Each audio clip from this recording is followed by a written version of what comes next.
ഇന്നത്തെ നമ്മുടെ വീഡിയോ ഒരു ചട്ടിച്ചോറാണ്. ചട്ടിച്ചോറ് ഇഷ്ടമില്ലാത്ത മലയാളികൾ ഉണ്ടാവില്ല. ചട്ടിച്ചോറ് അഥവാ അല്ലെങ്കിൽ പൊതിച്ചോറ്, വാഴയിലയിൽ പൊതിഞ്ഞ ചോറ്, ഇതൊന്നും ഇഷ്ടമില്ലാത്തവർ വളരെ അപൂർവമായിരിക്കും. നമുക്ക് കാണുമ്പോൾ തന്നെ കഴിക്കാൻ തോന്നും. മാത്രമല്ല മൺചട്ടിയിലൊക്കെ കഴിക്കുമ്പോൾ അതിൻ്റെ ഒരു പ്രത്യേക ടേസ്റ്റും പ്രത്യേക ഒരു സ്മെല്ലും ഒക്കെയാണ്. നമ്മൾ ഇപ്പോൾ ഇവിടെ നോൺ ഐറ്റംസ് ഒന്നുമില്ല, മീൻസ് ചിക്കനോ അല്ലെങ്കിൽ മീനോ അങ്ങനത്തെ സംഭവങ്ങളൊന്നുമില്ല.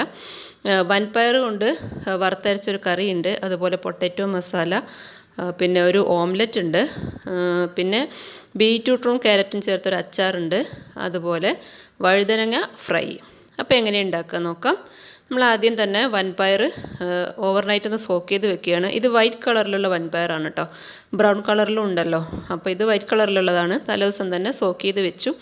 അതും ജസ്റ്റ് കാണിച്ചു എന്ന് മാത്രം. ഇനി നമ്മൾ റെസിപ്പീസ് എല്ലാം സ്റ്റാർട്ട് ചെയ്യാണ്. അപ്പോൾ ഒരു പാൻ അടുപ്പത്ത് വെച്ച് വെളിച്ചെണ്ണ ഒഴിച്ചു. നമ്മൾ കറിയിലേക്കുള്ള തേങ്ങ വറുത്തെടുക്കുകയാണ്. 1 കപ്പ് ചിരകിയ തേങ്ങ എടുത്തിട്ടുണ്ട്.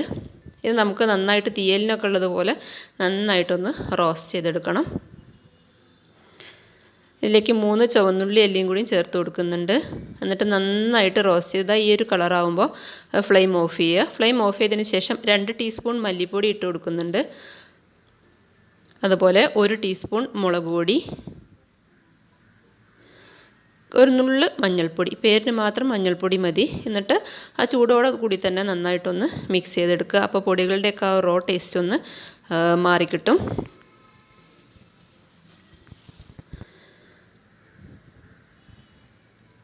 നന്നായിട്ടൊന്ന് റോസ്റ്റ് ചെയ്തതിന് ശേഷം മിക്സിയിൽ നല്ല പേസ്റ്റായിട്ട് അരച്ചെടുക്കുക. ഇനി നമ്മൾ പാത്രത്തിലേക്ക് എണ്ണ ഒഴിച്ചിട്ട് കുറച്ചധികം തന്നെ ചുവന്നുള്ളി ഇട്ട് കൊടുക്കുന്നുണ്ട്. ഒരു 15 എണ്ണം ഉണ്ടാവും. അതുപോലെ ഒരു 5-6 അല്ലി വെളുത്തുള്ളി, രണ്ടും അങ്ങനെ നടുകെ കീറിയിട്ടാണ് ഇട്ട് കൊടുത്തത്. അരിഞ്ഞിട്ടല്ല, വെറുതെ ഒന്ന് വലുതായതുകൊണ്ടൊന്ന് നടുകെ കീറിയിട്ട് ഇട്ട് കൊടുത്തു. എന്നിട്ടൊന്ന് വഴറ്റിയെടുക്കുകയാണ്. അപ്പോൾ അതിൻ്റെ ഒരു റോ ടേസ്റ്റ് ഒന്ന് പോകണം, നല്ലൊരു സ്മെല്ലൊക്കെ വന്നു തുടങ്ങും. ആ സമയത്ത് നമ്മൾ കറിവേപ്പില ഇട്ടു. അതിനുശേഷം നമ്മൾ കുക്കറിൽ വേവിച്ച് വെച്ചിട്ടുള്ള വൻപയർ ഇട്ട് കൊടുക്കുകയാണ്. വൻപയർ കുക്കറിൽ വേവിക്കുമ്പോൾ അതിൽ ഉപ്പും കൂടി ഇട്ടിട്ട് വേണം വേവിക്കാൻ. അപ്പോഴേ ഉപ്പൊക്കെ അതിലേക്ക് കറക്റ്റായിട്ട് പിടിക്കുകയുള്ളൂ.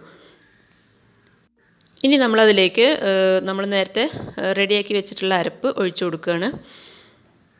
ആവശ്യത്തിനുള്ള വെള്ളം ആ മിക്സിയുടെ ജാറിലാക്കിയിട്ട് തന്നെ ഒഴിച്ചു കൊടുക്കുക. ഇപ്പോൾ കുറച്ച് ലൂസായിട്ടുള്ളൊരു കൺസിസ്റ്റൻസി അങ്ങനെ ആയിട്ട് തോന്നും, പക്ഷേ കറി ഒന്ന് കുറുകി വരും.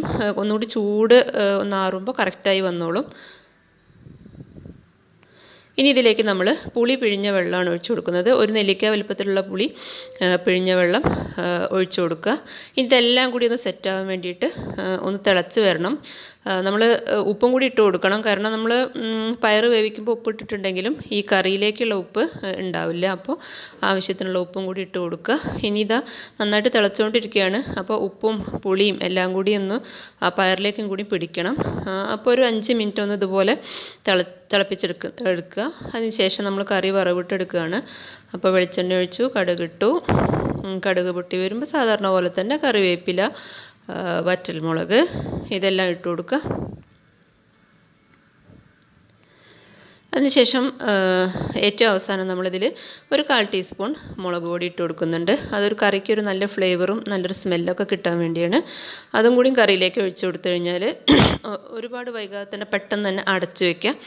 അപ്പോഴാണ് ആ സ്മെല്ലൊക്കെ കറിയിലേക്കൊന്ന് പിടിക്കുള്ളൂ. അപ്പോൾ നമ്മുടെ കറി റെഡിയായി. ഇനി നമ്മൾ വഴുതനങ്ങ മസാലയാണ് ഉണ്ടാക്കുന്നത്. അതിന് വേണ്ടിയിട്ട് പാൻ അടുപ്പത്ത് വെച്ച് വെളിച്ചെണ്ണ ഒഴിച്ചതിന് ശേഷം കുറച്ച് കറിവേപ്പില ആദ്യം തന്നെ ഇട്ട് കൊടുക്കുന്നുണ്ട്. പിന്നെ വഴുതനങ്ങ നമ്മളിങ്ങനെ ക്യൂബ്സാക്കി കട്ട് ചെയ്തിട്ട് ഉപ്പും മുളകും മഞ്ഞളും പുരട്ടി വെച്ചിരുന്നതാണ്. ഒരു അരമണിക്കൂർ മുമ്പ് തന്നെ ചെയ്ത് വെക്കുക, അപ്പോൾ ഒന്ന് പിടിച്ചോളും. എന്നിട്ട് ഇതിലേക്ക് ഈ എണ്ണയിലേക്ക് ഇട്ട് കൊടുക്കുക. ഒരുപാട് എണ്ണയൊന്നും വേണ്ട, നമ്മൾ ഷാലോ ഫ്രൈ ആണ് ചെയ്തെടുക്കുന്നത്. അപ്പോൾ അടച്ച് വെക്കൊന്നും വേണ്ട.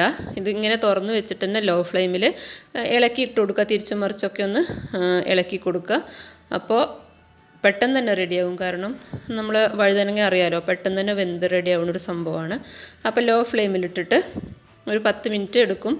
ലോ ഫ്ലെയിമിലിട്ടിട്ട് ഒന്ന് ഫ്രൈ ആക്കി എടുക്കുക. അതിൽ കുറച്ച് വെള്ളത്തിൻ്റെ അംശം ഉണ്ടാവും, അതൊക്കെ അങ്ങ് വറ്റി ഇതുപോലെ അങ്ങ് ഡ്രൈ ആയി വരും. കഴിക്കാൻ നല്ല ടേസ്റ്റാണിത്. കുട്ടികൾക്ക് ടിഫിൻ ബോക്സിലൊക്കെ കൊടുത്തുവിടാൻ നല്ലൊരു ഐറ്റമാണ്.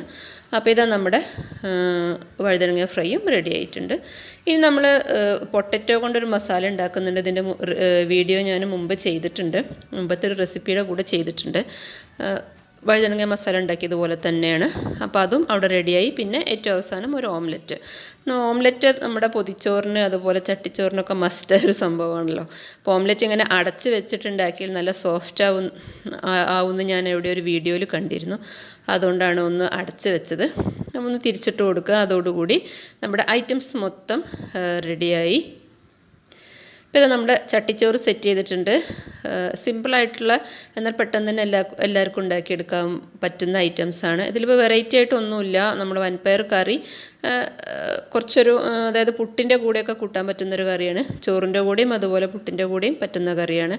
അതുപോലെ ഈ അച്ചാറിൻ്റെ വീഡിയോ ഞാൻ മുമ്പൊരു ഇതുപോലത്തെ ഒരു ലഞ്ച് വ്ളോഗിൽ ചെയ്തിട്ടുണ്ട്. അപ്പോൾ ട്രൈ ചെയ്ത് നോക്കുക എല്ലാവരും. വീഡിയോ ഇഷ്ടമായി കഴിഞ്ഞാൽ ചാനലൊന്ന് സബ്സ്ക്രൈബ് ചെയ്യണം, ലൈക്ക് ചെയ്യണം, കമൻറ്റ് ചെയ്യണം.